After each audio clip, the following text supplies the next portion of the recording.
भगत सिंह का जन्म 28 सितंबर 1907 को पंजाब, तत्कालीन ब्रिटिश भारत के लायलपुर जिले के बंगा गांव में हुआ। उनका परिवार देशभक्ति और क्रांतिकारी विचारों से ओतप्रोत था। पिता सरदार किशन सिंह, चाचा अजीत सिंह प्रसिद्ध क्रांतिकारी, दादा अर्जुन सिंह स्वतंत्रता आंदोलन से जुड़े। घर का वातावरण ऐसा था कि आजादी की बातें रोजमर्रा की चर्चा थी। बचपन में ही भगत सिंह ने सुना कि कैसे अंग्रेजी हुकूमत ने भारत की आत्मा को कुचल रखा है। यही कारण था कि उनके मन में बहुत कम उम्र में विद्रोह की चिंगारी जल उठी। बचपन की चेतना और जालियांवाला बाग। 1919 का वर्ष, जब भगत सिंह मात्र 12 वर्ष के थे, भारतीय इतिहास का सबसे काला अध्याय लेकर आया। जालियांवाला बाग हत्याकांड में सैकड़ों निहत्थे भारतीयों को गोलियों से भून दिया गया। ये घटना भगत सिंह के जीवन का निर्णायक मोड़ बनी। कहा जाता है कि वे जालियांवाला बाग गए और वहां की खून से सनी मिट्टी को मुट्ठी में भरकर घर ले आए।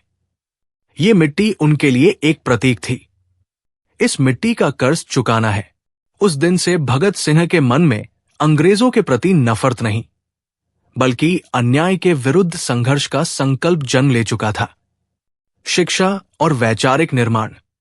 भगत सिंह पढ़ाई में तेज थे, लेकिन वे किताबों को केवल परीक्षा पास करने का साधन नहीं मानते थे। उन्होंने इतिहास, राजनीति, समाजवाद, क्रांतिकारी साहित्य का गहन अध्ययन किया।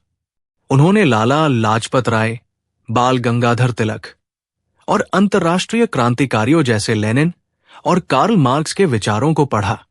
धीरे धीरे उनका झुकाव समाजवाद और नास्तिक विचारधारा की ओर हुआ।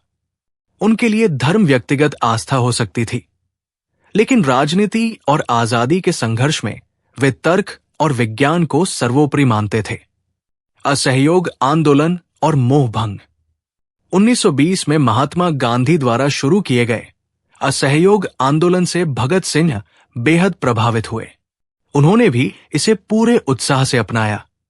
लेकिन 1922 में चौरा-चौरी कांड के बाद जब आंदोलन वापस ले लिया गया, तो भगत सिंह को गहरा आघात लगा। उनका सवाल था, जब देश की जनता जाग चुकी है, तो संघर्ष को अचानक क्यों रोका जाए? यहीं से उनके मन में ये स्पष्ट होने लगा कि केवल अहिंसा से नहीं, कभी कभी सशक्त प्रतिरोध से भी आजादी की राह बनती है। क्रांतिकारी संगठन से जुड़ाव।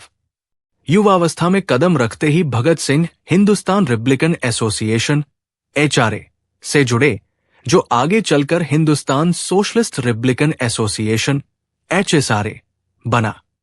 यह संगठन केवल अंग्रेजी सत्ता को हटाना नहीं चाहता था, बल्कि शोषण मुक्त समाज, समानता, श्रमिकों और किसानों के अधिकार की स्थापना का सपना देखता था। भगत सिंह अब केवल एक क्रांतिकारी नहीं, बल्कि एक विचारक बन चुके थे। कलम भी उतनी ही तेज थी। भगत सिंह का मानना था कि क्रांति बम और पिस्तौल से नहीं, विचारों से आती है। वे लगातार लेख लिखते रहे, पत्रिकाओं और गुप्त पर्चों के माध्यम से युवाओं को जागरूक करते रहे।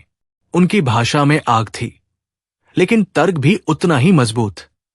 भाग 1 में हमने देखा कि कैसे भगत सिंह का बचपन, शिक्षा और वैचारिक निर्माण उन्हें एक साधारण युवक से क्रांति के विचारक तक ले आया।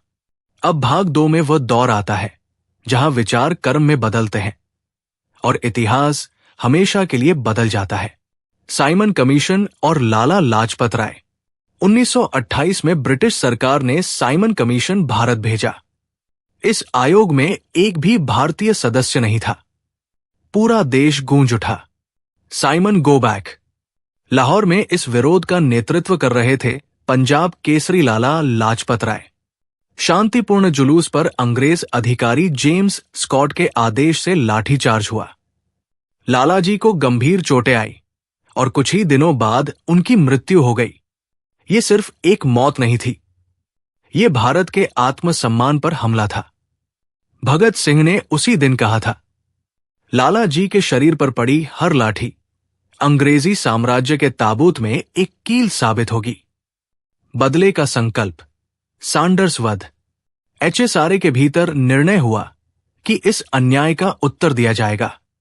लक्ष्य था जेम्स स्कॉट, लेकिन गलती से उनके स्थान पर ब्रिटिश अफसर जॉन सैंडर्स मारा गया। राजगुरु ने पहली गोली चलाई। भगत सिंह ने आगे बढ़कर कार्य पूरा किया। फिर उन्होंने भागने की बजाय पर्चे फेंके। ये हत्या नहीं, क्रांति है। ये घटना पूरे भारत में आग की तरह फैल गई। भगत सिंह अब केवल एक नाम नहीं, युवा भारत की आवाज बन चुके थे। असेंबली बम कांड, सुनाने के लिए धमाका। 8 अप्रैल 1929 दिल्ली की सेंट्रल लेजिस्लेटिव असेंबली ब्रिटिश सरकार दमनकारी कानून पास करने जा रही थी। भगत सिंह और बटुकेश्वर दत्त ने योजना बनाई। बम ऐसा होगा जो किसी को मारे नहीं, सिर्फ आवाज हो ताकि सोई हुई सरकार जागे। सभा में बम फेंका गया, धुआं उठा, अफरातफरी मची और फिर गूंजा नारा, इंकलाब जिंदाबाद, साम्राज्यवाद का नाश हो।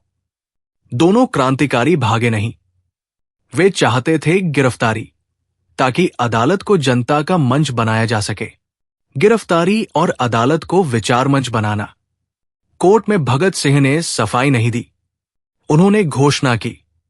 उनके भाषण, उनके लेख, उनके नारे, सब युवा भारत की नसों में बिजली बनकर दौड़ गए। उन्होंने कहा, क्रांति का अर्थ खून खराबा नहीं, बल्कि अन्याय के खिलाफ संगठित आवाज है। जेल, भूख हड़ताल और विचारों की जीत।